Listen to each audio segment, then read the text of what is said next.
from AP Model School. For more videos, you please subscribe to my channel. నా YouTube video చూసిన ఒక student ఆంధ్రప్రదేశ్లో ఉన్న 26 డిస్ట్రిక్ట్ని ఎలా చెప్తుందో ఒకసారి వినండి.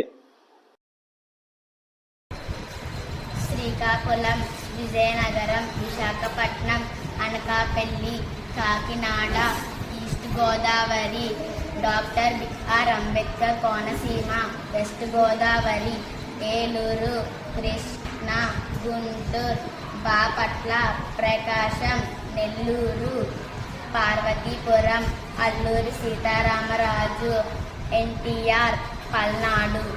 Now you tell about Rayalaseema districts. Tirupati, Chittoor, Annamayya, Shri Sathya Sai, Anantapur, Kurnool, Nandyal, YSR, Kadapa. Okay, good, very good.